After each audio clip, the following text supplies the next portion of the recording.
الحمد لله الذي جعل للحق ناصرا وللباطل قاهرا، والصلاة والسلام على رسوله الكريم وإمام الموحدين وعلى آله وصحبه أجمعين.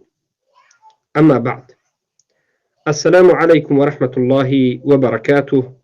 برادران و خواهران عزیز اهل توحید و مسلمانان منطقه تاجیکستان و همه مسلمان هایی که صدای بنده را میشنوند و مقصد بنده را میفهمند.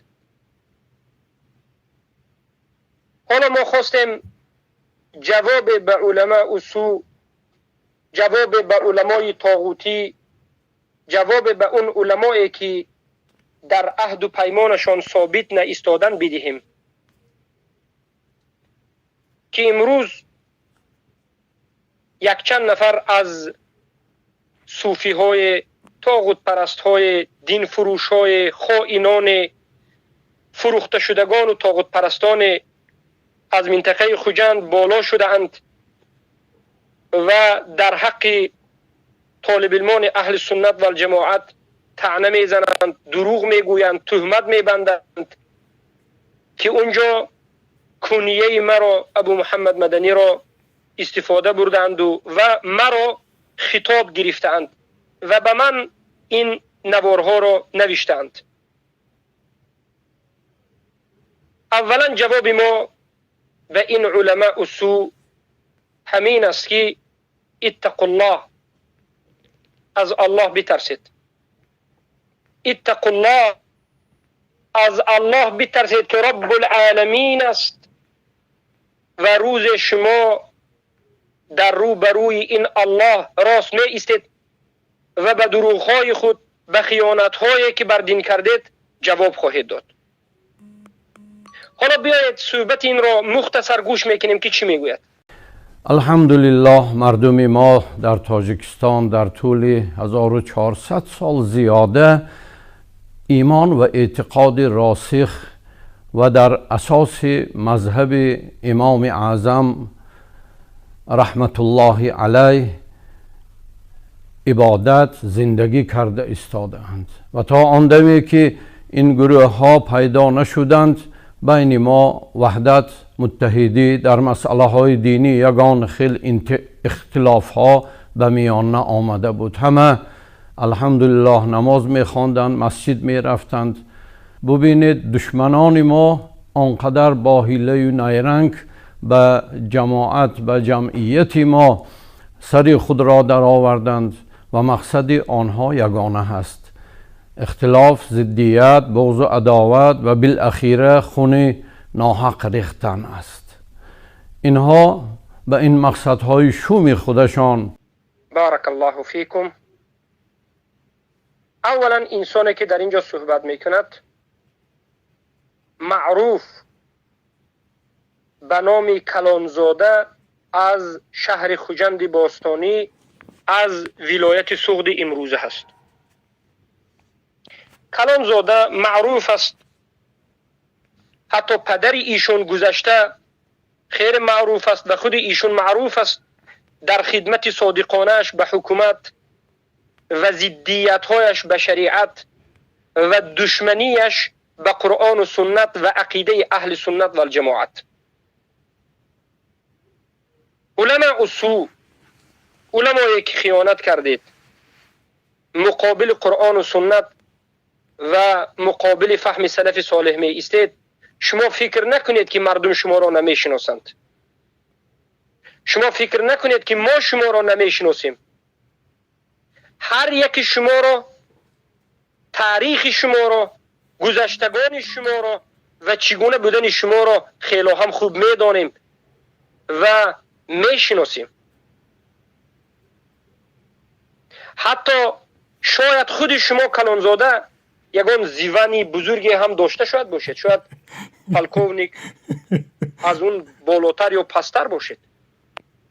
در شهر خوجند شما را کلانزاده پلکونیک میگویند، اگرچه شما نفهمیده باشید، شاید این خبر به شما نرسید، لیکن شما را همه آقای کلانزاده پلکوونیک میگن.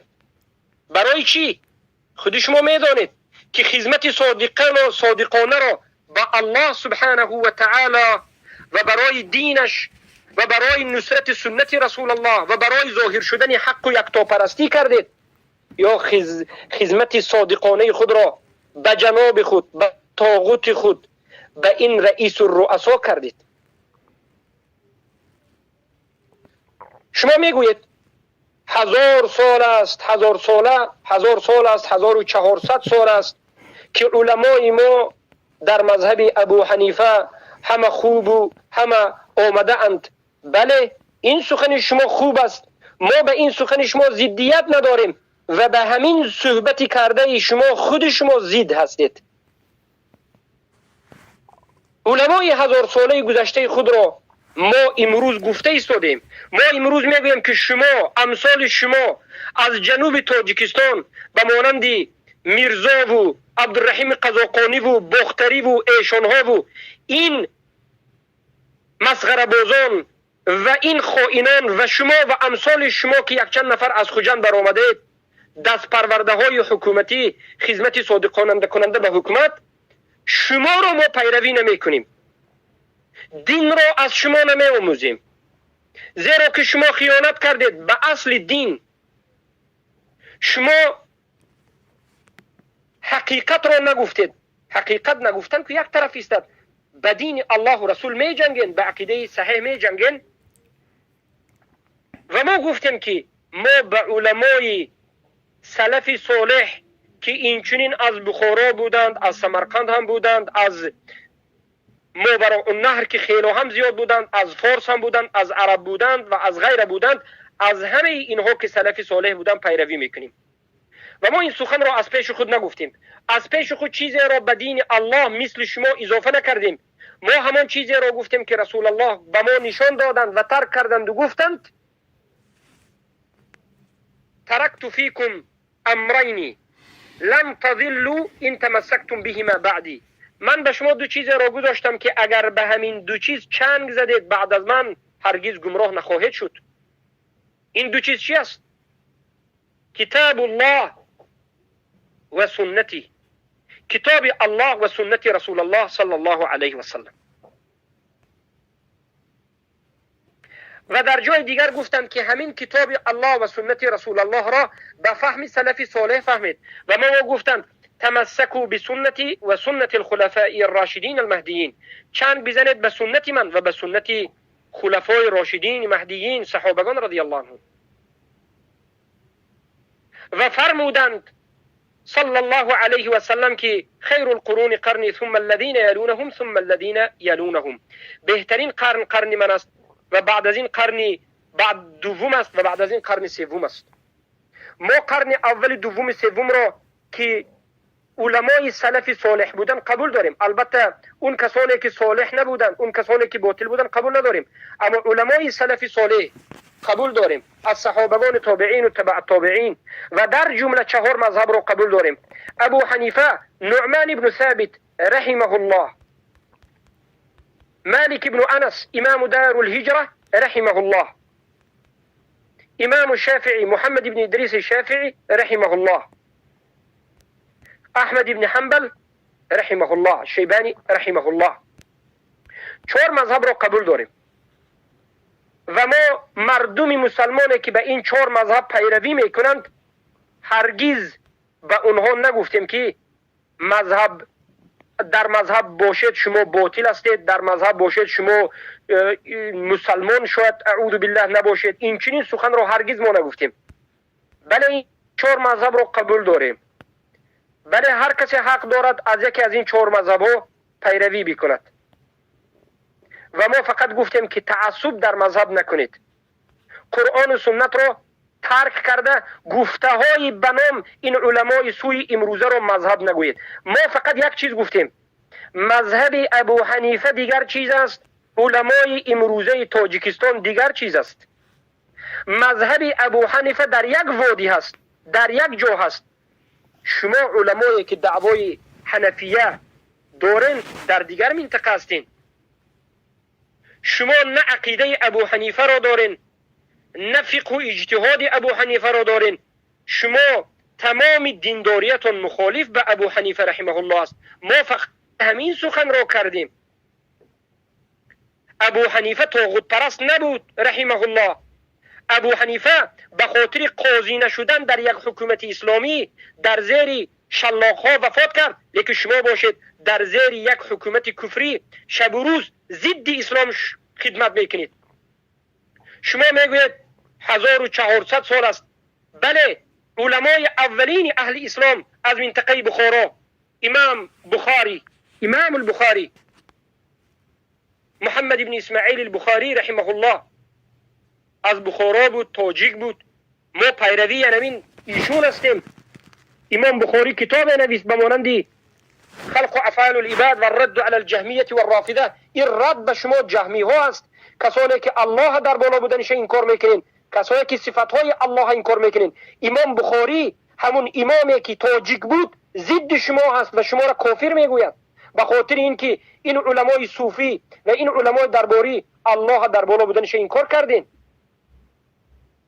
خیلی که حاجی میرزا و غیره و خودت و دیگرها صفات های الله تعویل میکنین. امام بخاری کسانی که صفات های الله تعویل میکند گفت که اینها جهمی هستند، اینها گمراه هستند.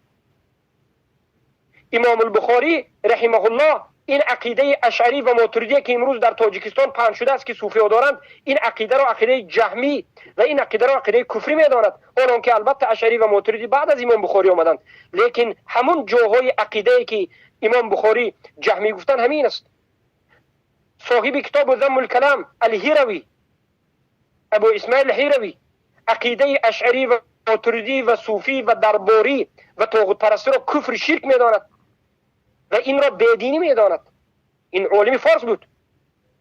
عبدالله ابن مبارک، محمد ابن سیرین، عثمان ابن سعید الدارمی، الکرمانی، حرب اسماعیل الکرمانی و همچنین ابن جریر الطبری، بغوی، دهها و صدها علمای سلف و غیر سلف را به مانند اینچنین ابو زرعة الرازی، ابو حاتم الرازی، ابن ابو حاتم و غیر ذکر میکنیم که همه اشان علمای فارس هستند و عقیده شما را، طاغوت پرستی شما را انکار میکنند.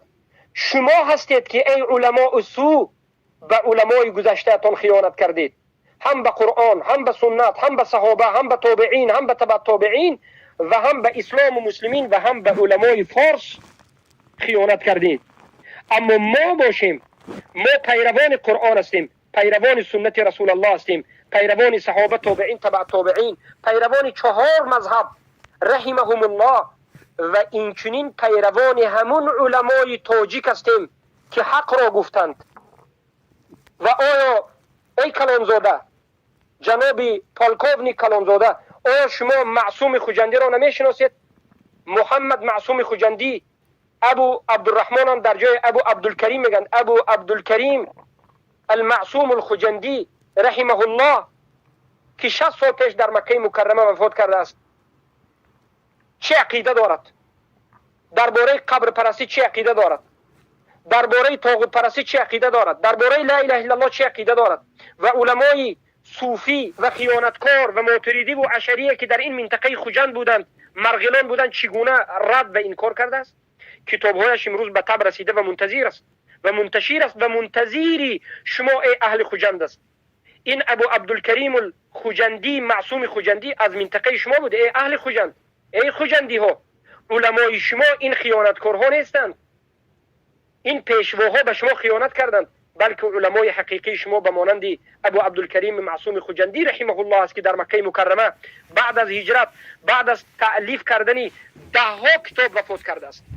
پس این دعوایی که شما دارید که میگوید 1400 سال همه تینج امان بودو، انکنون ما آمدیم و ما یا که ابو محمد مدنی آمد و شما را به فتنه میکشد، این دعوای باطل است، این دروغ است. بلکه شما هستید که خیانت به دین و آیین، خیانت به مسلمان ها، به قرآن و سنت و سلف، خیانت به علمای حقیقی ربانی ملت فارس و ملت عرب و سلف صالح کردید. اما ما حقیقت شما را فهمیدیم و ما چنگ به حق زدیم و چنگ به همون علما زدیم و ما هیچ فتنه را انجام ندادیم، هیچ فتنه را انجام ندادیم. ما فقط گفتیم یا قومی اعبدوا الله ما لكم من اله غیره. ای قوم من، ای ملت تاجیک، یگانه الله را عبادت بکنید، غیر از الله دیگر اله به شما وجود ندارد. نگهدارنده شما الله هست، شفا دهنده شما الله هست و مریض دهنده شما هم الله هست. حکم الله هست، محکمه الله هست. قبر پرستی را، سنگ پرستی را ترک بکنید. ای مردم من، این الله یکتا و تنها در بالای آسمان ها، در بالای عرشش هست که زیاده از 1000 دلیل بر این وجود دارد. اما شما ای علماء سو، دعوت به طاغوت پرستی، دعوت به دیگر کردن مذهب، دعوت به خیانت کردید. چقدر مزارها منتشر است، چقدر قبرها منتشر است، چقدر مقبره ها منتشر است، چقدر مردم قبر پرست شدند. شما درباره قبر پرستی، انکار قبر پرستی سخنی نمیگویید. درباره لا اله الا الله، کفر به طاغوت سخنی نگفتید، بلکه شما دعوت میکنید مردم را به طاغوت پرستی، به غلامی، به سرخمی و به شرمندگی و به انسان پرستی. کی است خیانتکار؟ شما یا ما؟ امروز الحمدلله مردم خود میتوانند قضاوت بکنند. مردم قضاوت بکنید. و جواب ما به شما همین آیت ها است که میگوییم اعوذ بالله من الشیطان الرجیم و یا قوم ما لی ادعوکم الى النجاة و تدعوننی الى النار. ای قوم من، چی شده است که من شما را به سوی نجات دعوت میکنم، به سوی توحید، به سوی رضاگی الله، به سوی کفر بالطاغوت، به سوی عزتمندی، سربلندی، نجات از غلامی، نجات از عبادت بنده ها، بلکه به سوی سجده و عبادت رب العباد، به سوی جنت، به سوی عزت. اما شما باشید ما را به سوی نار دعوت میکنید. دعوت انمین علما که ما را میکنن که صحبت نکنید، فتنه ندارید، همین دعوت کردن ما به جهنم است. زیرا که ما داریم سخن حق میگیم، اینها میگن که سخن حق نگو. ما را میخوان که مثل خودشون پلکابنیک باشیم. در دوام سوره غافر آیت 41 رو تلاوت کردیم تا 46 میرویم. در دوامش الله میگه، خبر میتید از یکی از انبیاها که تدعوننی لاکفر بالله و اشرک به ما لیس لی به علم و انا ادعوکم الى العزیز الغفار. مرا دعوت میکنید به سوی کفر ورزیدن به الله، مرا دعوت میکنید به سوی شرک ورزیدن به الله، در حالتی که به این چیزها علم نداری. و من باشم شما را ای علماء اصول دعوت میکنم به سوی عزیز غفار، به سوی الله، به سوی قرآن و سنت با فهم سلفی این امت. بیایید این اختلافی که در بین ما و شما است با قرآن و سنت حل بکنیم. اما افسوس که شما فتنگران، شما خیانتکاران دیده و دانسته از حق دور می شوید.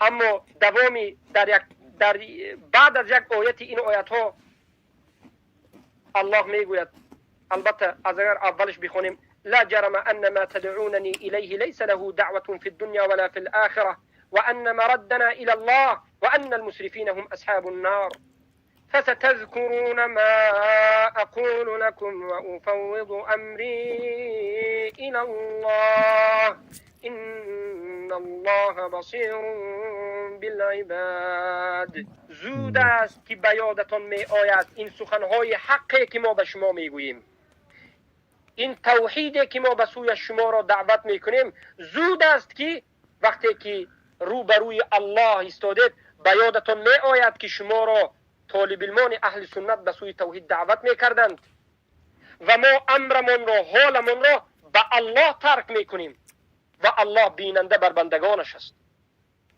پس بدانید که انمین است منهج ما، پایبند به قرآن و سنت به فهم سلف این امت و علمای حقیقی و ربانی تاجیک و غیر تاجیک را ما قبول داریم. امام بخاری را کی قبول دارد؟ ما قبول داریم یا شما؟ ما قبول داریم. امام مسلم، نسائی، ابن ماجه، الترمذی، طبری، بغوی و عثمان بن سعید الدارمی و این چنین دیگر از علمای اهل سنت و الجماعت رو ما خوندیم و درس‌های رو کتابش رو شرح میدهیم، امام البخاری و غیره رو، و ما پیروی از همین علما کردیم که هم از سلف بودن هم از فارس هم بودن. لیکن شما دعوایتون دروغ است، شما پیروی علمای گذشته نیستید. امروزه که شما هستید این حالتون حالت شرمندگی است، حالت طاغوت پرستی است. خیر حالا بگذاریم چی میگه؟ یعنی دو نماز را در یک وقت ادا کردن. خب اگر من از اهل نمازگزاران تاجیکستان پرسم، ازبکستان پرسم، آسیای ما پرسم که این مسئله کی پیدا شد، آنها میگویند که این مسئله نو هست. ما در جوانی وقتی که نماز میخواندیم تا آن دمی که این گروه های افرادگر پیدا شدند این مسئله ها بین مسلمانان نبود. همه نماز را در وقتش میخواندند، فرض بود.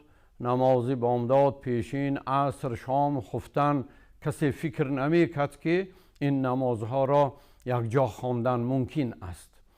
اکنون اغواگرایانه، حیله‌کارانه بین مردم مسلمان و مذهب حنفی، مذهب ما تاجیکستانیان، این مسئله را با چنان دلیل و حجت‌هایی به خودشان فایده آور گپ میزنند و آن به مذهب‌هایی که به ما مذهب لازم نیست میگویند برای جوانان ما خلاصه های مذهب های امام شافعی یا امام مالک یا امام حنبل که آنها هم اهل سنت و الجماعت هستند، آنها این مسئله ها را از وی نقطه نظر مذهب ها پیشکش میکنند.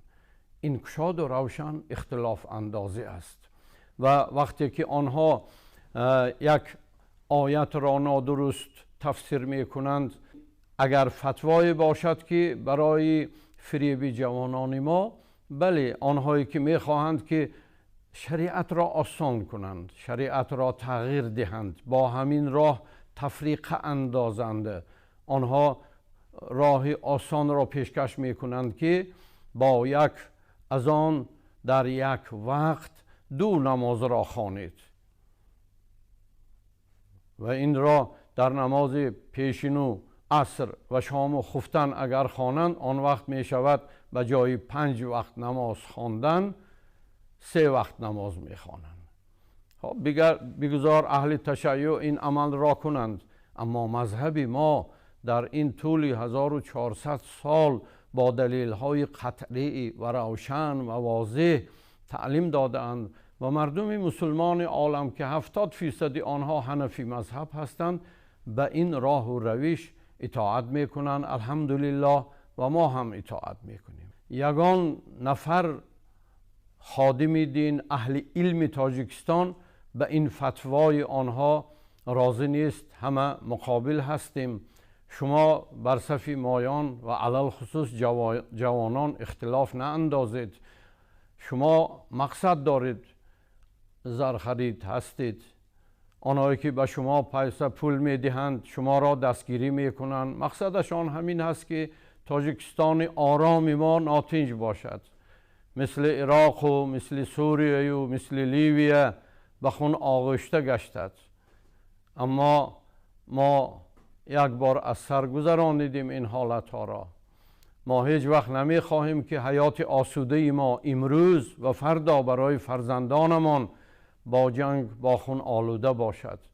ما مذهب خود را حفظ حمایه میکنیم، دین خود را حفظ حمایه میکنیم، قرآن و حدیث خود را حفظ حمایه میکنیم، این سرزمین مقدس خود را. سبحان الله، ببینید چقدر صحبت ها میکرد. اولا مسئله که اختلافی که در بین ما هست و در بین این علما هست، این اختلاف را اختلاف مذهبی و اختلاف مردمی گفته است. ای مردم مسلمان تاجیک، ما به شما در مسئله دینداری که شما دارید و در مذهب ابو حنیفه بودن شما ما هیچ ضدیت نداریم. ای مردم مسلمان تاجیک، ما هرگز نگفتیم که شما ای مردم از مذهب ابو حنیفه برآیید، یا که ای مردم مذهب ابو حنیفه بودن گمراهی است. ما این سخن را نگفتیم. ما هرگز نگفتیم که هر کسی که نمازش را طبق نماز مذهب ابو حنیفه میخواند نمازش باطل است. نگفتیم. نماز هر کسی که در 4 مذهب نماز خواند، خواه مذهب حنفی، مالکی، شافعی باشد، نمازش صحیح است. اگرچه در بعض حالت بعض کمبودی ها از سبب ترک سنت ها وجود دارد، اما ما هرگز نگفتیم که نماز مردم ملت تاجیک که حنفی هستند باطل است. نگفتیم. و ما هرگز، قسم به الله، هرگز نگفتیم که نماز را 2 مراتبه یا 3 مراتبه خوانید. و این سخن را یگان نفر از طالب علم اهل سنت و الجماعت نمیگوید.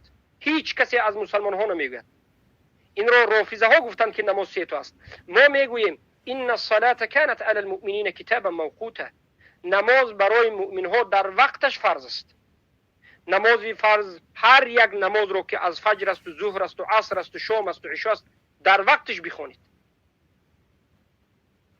لیکن ببینید که این بنام علما، ببینید که این خیانتکاران چگونه در بالای ما دروغ میگویند و ما میگوییم که سبحانك هذا بهتان عظیم. پاک است تو ای الله، ولی این یک بهتان بزرگ است که در بالای ما هست که میگویند. و الا لعنت الله علی الكاذبین. لعنت الله بر بالای دروغگویان باد. الله دروغگویان را خال و ضریر بکند و عجایب قدرتش را در بالای اونها ظاهر بکند. قسم به الله، ای مردم مسلمان تاجیک، ترس این علما از چی است؟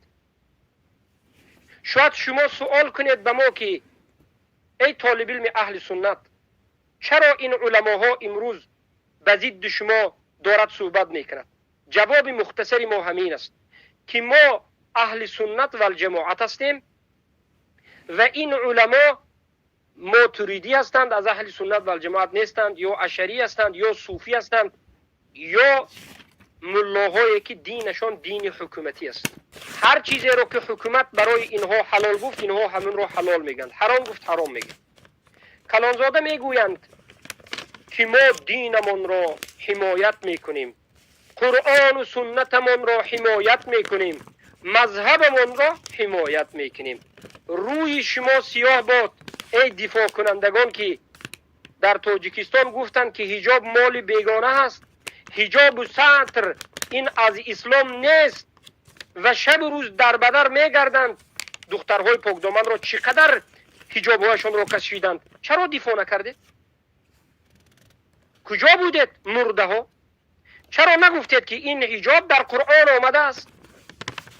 چرا به حکومت یک صحبت نکردید مثل که به ما صحبت میکنید که این از اسلام است، در این مسئله بگذارید مسلمان ها حجاب بندن؟ در مذهب ابو حنیفه هم هست. مذهب ابو حنیفه هم همون اسلام را میگوید. روی شما سیاه باشد که ریش مگر از سنت پیامبر و در مذهب ابو حنیفه مگر واجب نیست که در تاجیکستان 10 سال است که ریش تراشی میکنند. خود شما هم بیچاره ریشتون 1 سانتیمتر هست، ریش نمیگذارید.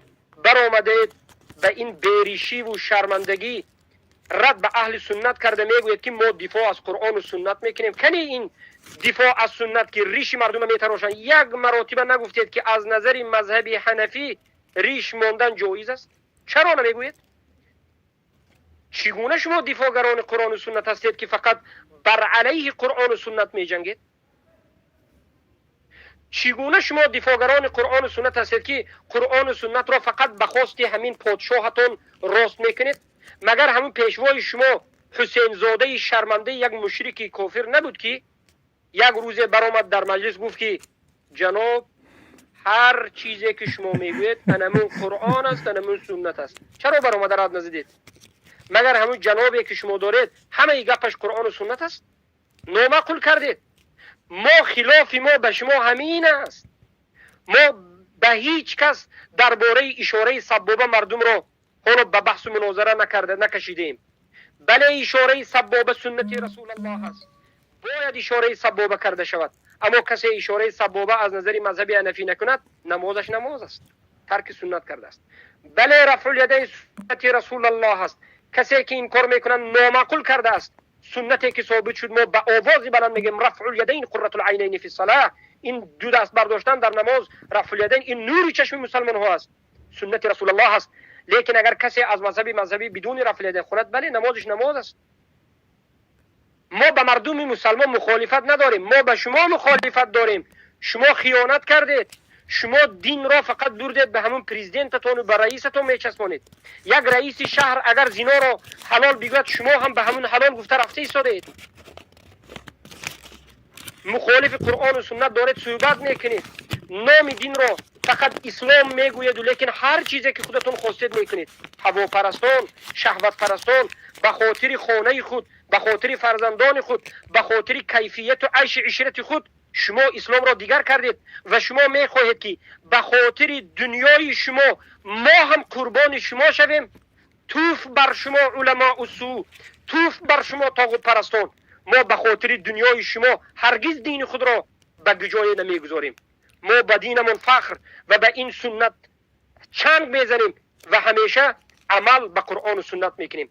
بین ما و شما اختلافی که است، اختلاف فقهی نیست، اختلاف عقیدوی است، اختلاف در اصل دین است. ما میگوییم لا اله الا الله، نیست معبودی بر حق بجز الله، و کفر ورزیدن به طاغوت و ایمان آوردن به الله. شما که ندارید، معنای لا اله الا الله رو نمیدانید، خطا میفهمید. کفر به طاغوت اصل دین ندارید. کجا است دین شما؟ کجا است؟ نه به سنت نه به اصل دین. ما حالا به اختلاف به سنت نرفتیم، ما در اصل دین به شما مخالفت داریم.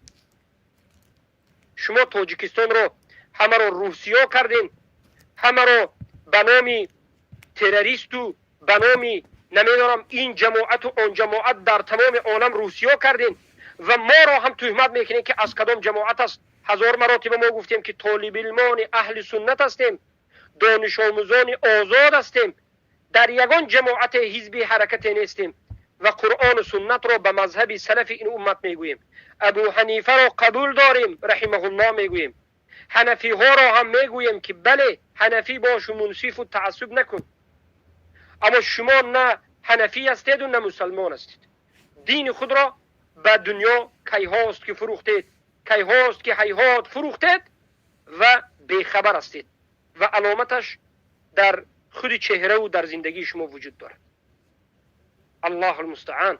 برای همین مردم این چنین علما را پیامبر صلی الله علیه وسلم علمای جهنمی گفتند، دعوت کننده به سوی جهنم گفتند که در دروازه های جهنم نشسته شما را به اون طرف میکشند. ببینید چقدر دروغ به ما میبندند. گویا که اختلاف ما در مسئله یک مسائل سنت، یک سنت هایی که مندوب باشد، سنتی نماز باشد.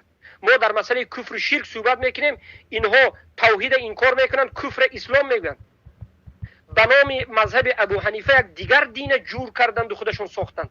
با به 1400 سال میروند که بر علیه خودشون است. دروغگویانند، کذابانند. اگر دروغگو نباشد بیایید مباهله بکنیم، از الله لعنت طلب بکنیم که کسی که دروغگو باشد الله خوار و ذلیل و لعنتش بکنه. الله المستعان. از الله بترسید، دروغگویی را، تهمتگرایی را بس کنید. اغوا انداز کی است؟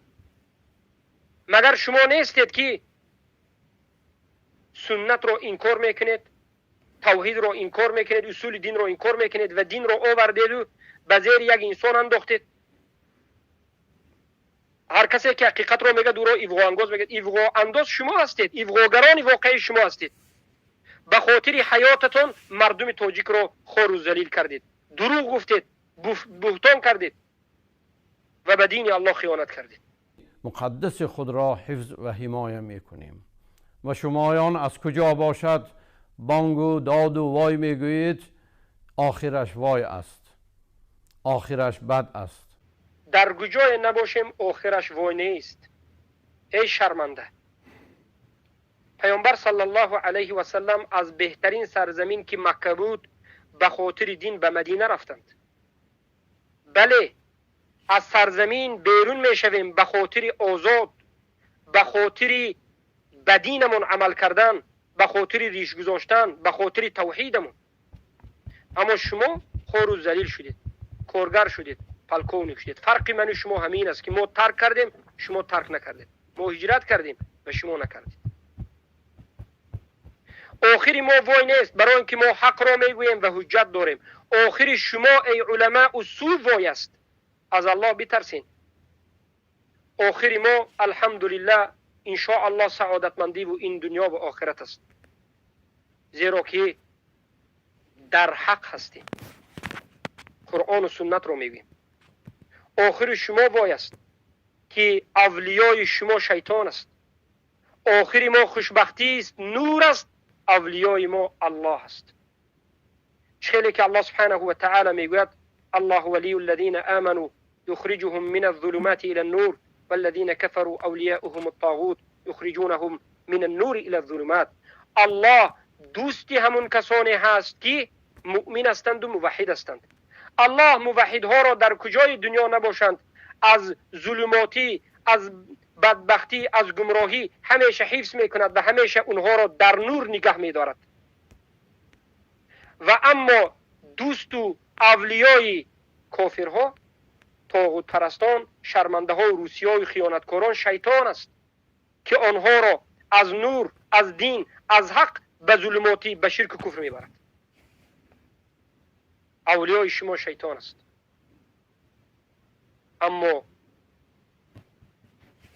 ولی ما الله است.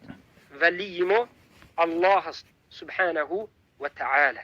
و الله به ما وعده داده است که ان الله یدافع عن الذین آمنوا. الله دفاع میکند از اون کسانی که آمنو، ایمان آوردند، ای وحدو، یکتا پرست و موحد است. ما هرگز تفریقه را نخواستیم. شما این صحبتی که میگید که تفریقه میخواهید این بهتان است. ما همیشه وحدت امت اسلام را خواستیم. همیشه دعوت به یکتا پرستی کردیم. هر کسی که آمد وحدت در انمی یکتا پرستی است. بله البته ما تفریقه و جدا اندازاننده بین اسلام و بین کفر هستیم. بین توحید و بین شرک هستیم. نام قرآن فرقان است. نام قرآن جدا انداز است. دین ما، قرآن ما پیش از همه الله و رسولش فرق گذاشته است. تفریقه و جداگی انداخته است بین توحید و بین شرک، بین اسلام و بین کفر و بین حق و بین باطل. مگر شما مخته میکنید؟ از الله بترسید. خیانتکارها و تفریقه اندازها شما هستید که تفریقه شما در قرآن است. قرآن را تفریقه انداختید، سنت را تفریقه انداختید، از امت خودتون را جدا کردید. چون که شما به جای وحدت تفریقه را پیشکش میکنید. برای آبادی ویرانوی را، ویرانکاری و ویرانشوی را پیشکش میکنید. و من در آخر از تمام اهل علم تاجیکستان خواهش میکردم، دعوت میکردم در برابر استادان گرام حاجی مرزا داملا، حاجی مولوی و دیگران که در صد این گونه دخالت‌های خارجی و دشمنانه و اختلاف انگیزانه، اغوا انگیزانه یک جایه باشند. ما اگر امروز دین خود را، مذهب خود را، حیات خود را، تاجیکستان خود را، آینده خود را حفظ نکنیم، ما دیده ایستاده ایم که این دشمنان در برابر دیگر. الله المستعان. یعنی میگوید که دین خود را این ما چی گفتیم؟ ما تا همین روز غیر از سخن نیکی به این مردم چیزی نگفتیم. غیر از یکتا پرستی به این مردم دیگر چیزی نگفتیم. غیر از حیات و سیره رسول الله دیگر چیزی به این مردم نگفتیم. غیر از سخن حق دیگر چیزی به مردم نگفتیم. و حتی بار دیگر میگم مذهب ابو حنیفه را همیشه گفتیم که کسی ابو حنیفه باشد بیاموزد و متعصب نباشد. اما شما کی را میخواهید دفاع بکنید؟ از کی وظیفه بر دوش شده اید؟ انا همین ناآزادی که امروز وجود دارد، انا همین روز این کار سطر و این کار ریش و این کار دین و هزارها جوانها را بردند و به تهمت‌های لایک و دروغ و نمازخوانی تهمت میکنند. تا 18 ساله نماز خواندن ممکن نیست و غیره و غیره. همین است مگر دینداری شما؟ همین را میخواهید دفاع بکنید؟ از الله بترسید.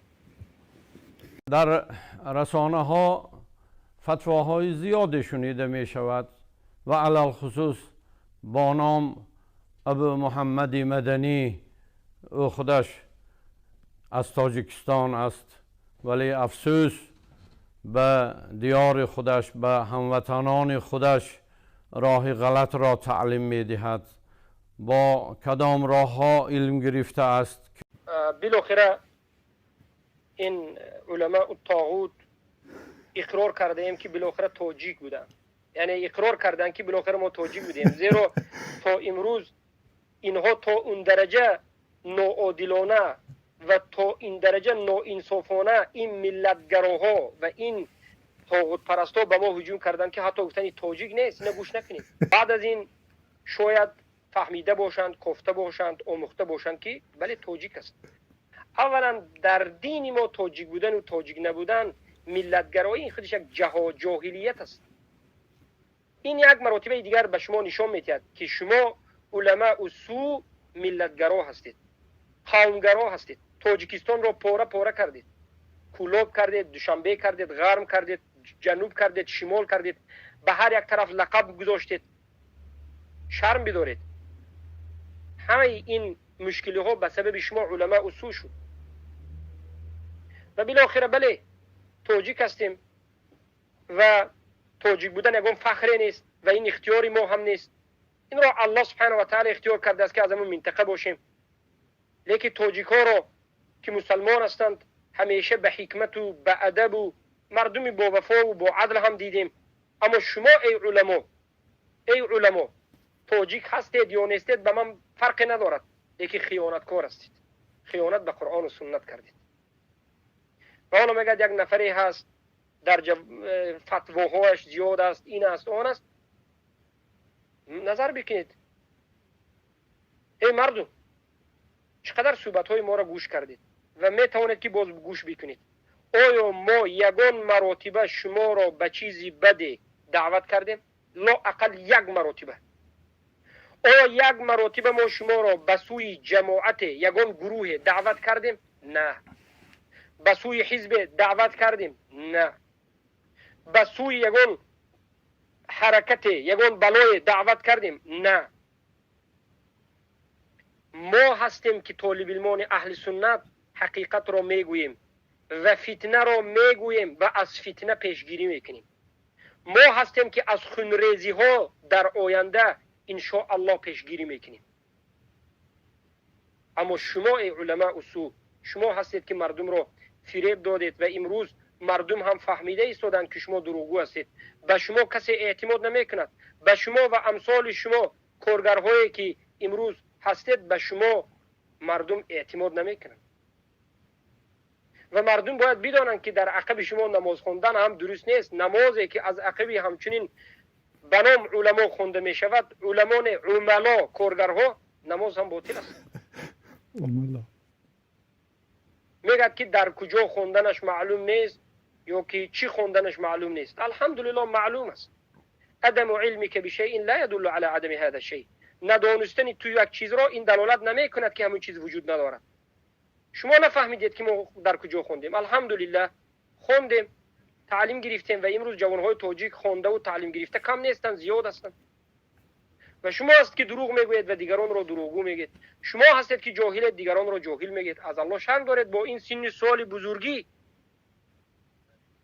قبر هم نزدیک است، مرگ هم نزدیک است. ها او را دستگیری میکنند، پول میدهند، پیسه میدهند، جای و خانه میدهند. میگه که به این جوان پول میدهند، پیسه میدهند، جای خواب و چی.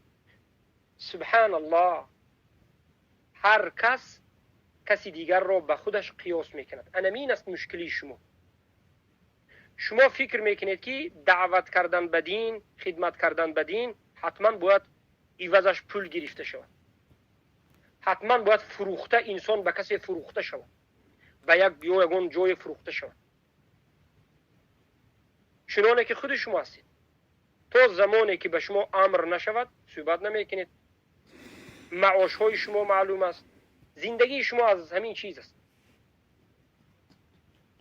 این خود شما هستید که از بالای دین انا همچنین کردید. لیکن طالب علم اهل سنت و جماعت آزاد هستند، آزاد هستند، نه به یگان جای، نه از جای سپاریش بیاید، نه از جای یگان پول مبلغ بیاید. زندگیشون همچنین است. این یک فضل الله است، باشد هم فضل الله است سبحانه و تعالی.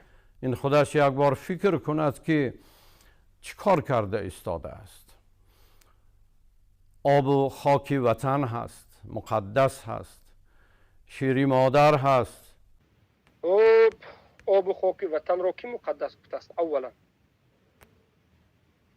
هر جایی که به حکم غیر الله حکم شود اینجا دارالکفر است. به هیچ این صحبت هایی که شما میکرد باطل است. در روی زمین 3 مکان مقدس است: مکه هست، مدینه هست و مسجد الاقصی گرد و اطراف شام. یعنی بگوید این علمای سو یک دلیل رو بیارد که غیر از این 3 جا یگان جای دیگر مقدس باشد. شما خاک و آب وطن خودتون رو مقدس گفتید، خوجندی ها خوجند رو مقدس گفت، کولابی ها حاجی میرزا برآمد کولاب رو مقدس گفت، یک حکمت الله قبرپرست دیگرش تاجیک آباد رو مقدس گفت. شما دیوانه ها این صحبت ها رو از کجا میگیرید؟ پیامبر صلی الله علیه و سلم 3 مکان رو گفتند که الله اختیار کرده است: مکه، مدینه و همین بیت المسجد، مسجد الاقصی که فلسطین است. دیگر جایی نیست. این بافته شما، دروغ شما است. شیر مادر هست. شیر مادر به شما چی ربط دارد؟ بله شیر مادر هست. چی شده است به شیر مادر؟ شما هستید که به شیر مادر، این پیشوای شما است که به شیر مادر قسم میخورد که شرک است. شیر مادر بزرگ شمرده قسم خورد شرک اکبر است. اگر بزرگشون نشمرده باشد این مسئله جداگانه است. ما به شیر مادرمون الحمدلله که یک به یگان جای دین ربط ندارد، الحمدلله صادق هستیم، دین خوندیم و تعلیم گرفتیم و تعلیم داده ایستادیم. شما هستید که اگر شیر مادر باشه بنده میدونم به شیر مادرتون والله نمیشد خیانت کردید. تاجیک و تاجیکستانی هست، اهل ایمان و اسلام هست. بله مردم تاجیکستان مسلمان است، اهل آدم اسلام است میگید. بله هر کسی که در تاجیکستان نماز میخواند خودش مسلمان میگوید و نماز میخواند، ما او را مسلمان میگیم. همه تاجیکستان بوده رو مسلمان نمیگه. هر کسی که نماز میخواند و به اسلام عمل میکنه مسلمان است. بی نماز مسلمان نیست. در تاجیکستان دیگه غیر مسلمان هم هست. ما هرگز همه تاجیکستان رو غیر مسلمان هم نگفتیم. مسلمان، بله تاجیکان مسلمان هستند، اکثریت مسلمان هستند. آداب و اخلاق هست، بله آداب و اخلاق ما ثابت است، ایستادیم. اولین آداب اخلاق به الله هست، بعد از این به مردم است. حق الله چی است که پیامبر صلی الله علیه و سلم گفتند؟ حق الله علی عباده ان یعبدوه ولا یشرکوا به شیئا. یگانه الله عبادت بکنند و به الله شریک کسی رو قرار ندهند. و بعد از این حق مردم است که به مردم حق را رسانند، سخن حقیقی را بگویند و مثل شما خیانت نکنند و مردم را فریب ندهند و مردم را فریب داده از بالای مردم نخورند، نان مردم را نخورند. خودشان کیف و صفا کرده دین فروخته گرشته مردم ملت خوار و ذلیل نکنند. روی مردم تهمت کرده همیشه تروریست نگویند. شما علمای سو انا همین یک چند سال است چیکار کرده ایستادید؟ غیر از جوانهای ملت کشتن، غیر از روی چهره ملت تهمت کردن، شما دیگر چی وظیفه دارید؟ ای خائنان تاجیک، چهره سیاه شما، خیانتی که به این ملت کردید و پستی که این ملت را آوردید و دروغایی که گفتید و جوانکشی این ملتی که شما ای علماء سو کردید، تاریخ اینا ثبت میکند و ما تاریخ شما را می نویسیم. تاریخ علمای سوی درباری در عصر 21 گفته کتاب را درباره نام به نام شما از روز تولد تا مرگتون می نویسیم که چگونه به این ملت خیانت کردید، چگونه به اسلام خیانت کردید، چگونه به مسلمانان خیانت کردید. نام شما در تاریخ همچون خیانتکاران، دین فروشندگان، تهمت کنندگان و کذابان و فتنگران و تفریق اندازان و طاغوت پرستان باقی خواهد ماند باذن الله. نام ما طالب المان اهل سنت و الجماعت، حق گویان، پیروان قرآن و سنت با فهم سلفی این امت، اهل توحید باقی خواهد ماند. خانواده های را که شما گمراه کردید، فرزندانی که از راه برآوردید، هیچ کسی را هیچ کس گمراه نکرده است. مسلمان شدن گمراه شدن نیست. مسلمان شدن گمراه شدن نیست. شما هستید که مردم را گرفت و گمراه میکنید. بالاخره همین است. یک سخنی شاید کوتاه شد، شاید دراز شد در حق این علما و سو، که ببینید هر یک جملهش یک تهمت است. هر جمله یک تهمت است. هر جمله یک دروغ است. لااقل بله یک سخنی درست هم گفت، سخنی حق گفت، تاجیک است، از تاجیکستان است، لیکن حاجی میرزا همین با خیانت کرد، گفت تاجیک نیست. لیکن بعد فهمید است که حاجی میرزا تاجیک بوده.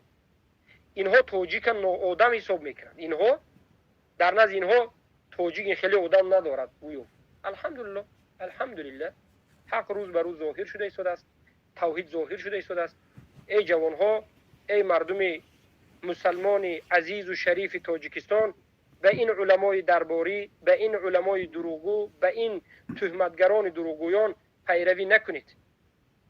سخنهای ما طالب المان اهل سنت را گوش کنید که ما چی میگوییم، در اساس چی میگوییم. اینها شما را فریب دادند، فریب میدهند، غلام کردند و غلام میکنند. دست کشید از این علمای دروغگو، چنگ زنید به علمای راستگو.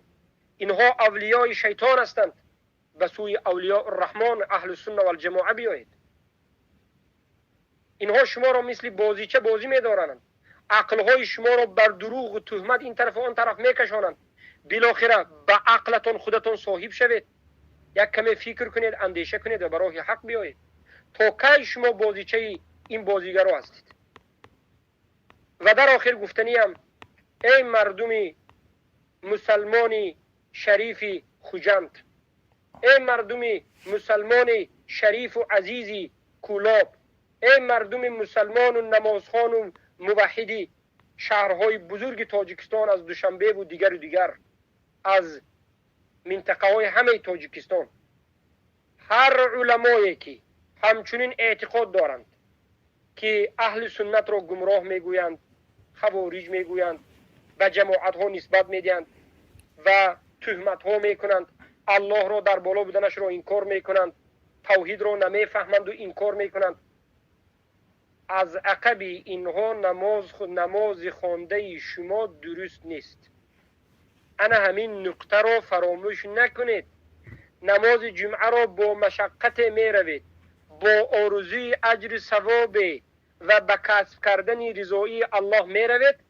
افسوس که نماز شما از عقب این علما درباره به عقیده ماتریدی به مانند عبدالرحیم قزاقانی، بختری، کلانزاده و یک چند خوجندی های دیگری که برآمده است و چارکویی که از چارکو به ما صحبت کرده است و غیره و غیره، میرزا ایشان این برادران رافضه از عقب اینا نماز شما درست نیست، نمازتان باطل است.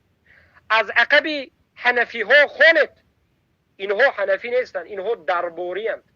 علمایی که حنفی باشد و درباری نباشد نماز خوانید از عقبش. حنفی که درباری نباشد، حنفی که عقیدش حنفی باشد، به مانند ابو حنیفه رحمه الله باشد، الله در بالا گوید، صفاتهای الله قبول کند، تعویل و تحریف نکند، مسلمان فروشی نکند، همه را دروغ تهمت به دشمنی ناندازد، از عقب اینو نماز خوانید. اما از عقب این چنین آدمایی که ابو حنیفه را بر رویشان مسکه کشیدند، نام ابو حنیفه را دروغ استفاده میبرند، ابو حنیفه از این علمای درباری بیزار است، از عقب اینها نماز نخوانید که نمازتان بیهوده میشود. اعوذ بالله. نمازهای جمعه، 5 وقته، عید، نمازهای جنازه ببرده اینها را به جنازه پدر و مادر و برادر و خواهر خود جنازه میخوانید. تو میدونید که جنازه شما چی میشود؟ مردم به خود بیایید، اینها فریبگرانند، اینها دین را تجارت کردند. و انا همین است که پیام ما به شما بود و اینها یک چند نفر هستند که یک چند نفر در حق ما گاو زدند که یک جواب ما به همه اینها است. لیکن یک حدیث رو میگویم که امام ترمذی در صحیحشون میارند، امام النسائی حاکم صحیح میگویند قال رسول الله صلی الله علیه و سلم سيكون بعد أمراء فمن دخل عليهم فصدقهم بكذبهم وأعانهم على ظلمهم فليس مني. بعد از من امراهای می آید گفتند، امیرهای می آید، هر کسی به نزد همونها رود همون دروغگویی های همونها را راست گوید. یعنی این امیرها، این پادشاه ها در دین الله دروغ میگویند، به دین الله دروغ میبندند. به مانند پادشاه تاجیکستان که ایجاب از ما نیست، میگه مثلا مال بیگانه است، میگه ریش تراشی میکند، مردم از نماز باز میدارد، شرک منتشر میکند، مسجدها را چی کرده است؟ اعوذ بالله و دیسک کلوب اینها تغییر میده، رقص و رقاصگی. هر کسی به نام علما باشد همین را تصدیق میکند. یا در ظلمش هر ظالم و هر دیکتاتور را یک عالم به نام بیاید و اعانهم علی ظلمهم، در ظلمش کمک کند. عالم ها طرفدار ظلم، ظالمی و دیکتاتوری باشند. پیامبر گفتند که فلیس منی، این علما از من نیست، ولست منهم منه، و من هم از او و از آنها نیستم. پیامبر از این درباره ها براءت خود اعلان کردند. ولیس بوارد علی الحوض، این چنین علمای سوی خیانتکار به حوض کوثر نزدیک نمی شود، وارد نمی شود. و من لم يدخل عليهم ولم يعنهم على ظلمهم ولم يصدقهم بكذبهم فهو مني، و هر کسی که به نزد اونها ندراید، ظالم ها را در ظلمش، دیکتاتورهای در دیکتاتوریش کمک نکند، در دروغهایش اونها را تصدیق نکند، او از من است گفتند و من از او است گفتند. و هو وارد علی الحوض، و او وارد حوض می شود. الله اکبر. پیامبر صلی الله علیه و سلم در حدیث دیگر گفتند که خیلی که حسن است و صحیح هم هست و حاکم ذکر میکنند، ابو نعیم و قیلی دلمی رفاعی و در تاریخشون و غیر آوردگی است، از انس ابن مالک است که رضی الله عنه رسول الله صلی الله علیه و سلم میگند العلماء امناء الرسول، الرسل، علما این امانت نگهداران، امینهای رسولان هستند، علی عباد الله، بر بندگان الله. این علما هستند که حقیقت را از دین الله و رسولش میگویند. ما لم یخالط سلطان، تا همان وقتی که به سلطان آمیخته و به اونها داخل نشود. فان خالط السلطان فقد خانوا الرسول فاحذروهم واعتزلوهم، اگر اینها به سلطان و به اون پادشاه ها رفتند و اطاعت کردند و فروخته شدند، بدانید که اینها خیانت کردند به رسول الله، از اینها برحذر باشید و از اینها دور بشوید. سبحان الله. حدیثی که لا بأس به است از ابو هریره رضی الله عنه قال قال رسول الله صلی الله علیه وسلم يكون في آخر الزمان أمراء ظلم ووزراء فسق وقضاة خون وفقهاء كذبة. پیامبر گفتند که در آخر الزمان امیرهای ظالم، وزیرهای فاسق، قاضیهای سودهای خیانتکار و فقهای دروغگو می آید. فمن ادرك ذلك الزمان منكم فلا يكونن لهم جابيا ولا عريفا ولا شرطيا. اگر همون زمان اگر شما بینید و هو به طرفگیری از جمله اونها، طرفدار اونها، کمک کننده اونها، شرطی اونها نباشید، یعنی حمایت کننده ملیسه اونها نباشید. خیلی که این روایت رو الطبرانی در صغیر و اوسط ذکر کرده لا بأس به میگن، در روایت طریقش میگن، یعنی حدیثی که لا بأس به. روایت امام احمد ابن حنبل است و ابو داود در نسائی و دارمی است و اینچنین ترمذی در سننشون و ابو داود در سننشون میگویند که پیامبر صلی الله علیه و سلم گفتند عن ثوبان رضی الله عنه انه قال انما اخاف على امه الائمه المضلين، من بر امتم از علما و امامهای گمراه گشته میترسم. پیامبر بر امتشان میترسیدند که انا همچنین خیانتکاران و دروغگویان میآیند و امت را فساد میکنند. بله، یک عالم فساد شود امت فساد میشود. امروز یک چند بزرگان ملت تاجیک عقیدهش فاسد است، قبر پرست است، گمراه است، مخالف مذهب ابی حنیفه است، اینها حنفی نیست، ماتوریدی است و اینها قرآن و سنت انکار میکند. اینها تمام تاجیکستان به فسادی و به فتنه و به انا همون جنگ 1999 که همون ریزانیدن خون بود باز میبرند. همین ها هستند، از سبب جهل است. جهل همین خون ریزانی به میبرند. الله المستعان. پس عمر بن الخطاب رضی الله عنه به زیاد بن خدیر گفتند که هل تعرف ما يهدم الاسلام؟ ای ابن خدیر، آیا تو میدانی که اسلام را چی میشکند؟ اسلام را چی به نابودی میبرد؟ خدیر گفت که لا، ای عمر، نمیدانم که اسلام را چی به نابودی میبرد، یعنی اسلام را بالکل. عمر بن الخطاب گفتند که یهدمه ذلت العالم، اسلام را لغزش عالم، گمراهی عالم به نابودی میبرد. و جدال المنافق بالکتاب، یا مجادله و جنگ مبارزه منافق به کتاب الله و حکم ائمه المضلین. رواه الدارمی. یعنی یک وقتی که یک منطقه علمایش گمراه شد، در همون منطقه اسلام را به نابودی میبرند. سبحان الله. آیا همین گفته عمر بن خطاب را شما در تاجیکستان دیدید یا ندیدید؟ بله، حقیقت اسلام نابود است. اصل دین در تاجیکستان نیست. حق را نمیگویند. الله المستعان. پس انا این بود. انا کنون بگویم که سلف صالح گفتند که رحمهم الله ان هذا العلم دین فانظروا من اين تأخذون دینکم. ای مردم، علم آموختن، نصیحت گوش کردن، این دین آموختن و دین گرفتن است. نظر بکنید که از کی علم آموزید و از کی نصیحت گوش میکنید. احتیاط شوید از هر کس علم نآموزید و از هر کس نصیحت گوش نکنید که اگر اینها گمراه باشند شما هم گمراه میشید. از علمای حقانی، از طالب علمان حقانی ربانی اهل سنت و الجماعت که از قرآن و سنت با فهم سلف این امت میگویند گوش بکنید، اما از خیانتکاران دور باشید. و این چنین بدانید که علما گفتند احمقترین انسان همون انسان است که دینش را و دنیایش را به خاطر یک دنیای دیگر آدم از دست میدهد.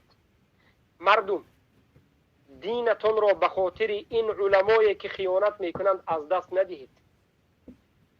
دامن این علما شما را در روز قیامت نجات نمیدهد. چگونه که بعضا میشنویم تاجیک های بیچاره میگویند دامن بابای ایشان گرفتیم اکن انمین است. میگن نه، دامن بابای ایشان بتون هیچ فایده ندارد. بابایت در روز قیامت برویت توف میکند. الله میگه اذ تبرأ الذين اتبعوا من الذين اتبعوا ورأوا العذاب وتقطع بهم الاسباب. زمانی که انا همون پیشواهایی که شما اونها را احترام کرده پیروی میکردید، روز قیامت میشود از شما بیزاری میجویند. میگن که چرا به ما پیروی کردید؟ چرا خود شما حق نگفتید؟ چرا حق گوش نکردید؟ ها انا طالب علم اهل سنت رو چرا گوش نکردید؟ شما هیچ گفته نمیتوانید. در روز قیامت بله میگوید که یک بار دیگر لو ان لنا کرتن، میگید اگر یک مرتبه دیگر دنیا میرفتیم فنتبرأ منهم، ما از اینها بیزاری میجوستیم، از این علما دور میشدیم، حق قبول میکردیم. کما تبرأ منا، چخیلی که اینها از ما امروز دور شدند اما گشته به این دنیا دیگر نمیایید. حیات شما یک بار است. بیایید این حیاتتون رو به حق بگذرانید، بلا اله الا الله بگذرانید، به یکتا پرستی بگذرانید، به فریب اینها نروید. مطالعه بکنید کتاب‌های اهل سنت رو و گوش‌های خود رو با درس‌های اهل سنت و الجماعت همیشه شنوا گردانید. سبحانك اللهم بحمدك اشهد ان لا اله الا انت استغفرك واتوب اليك.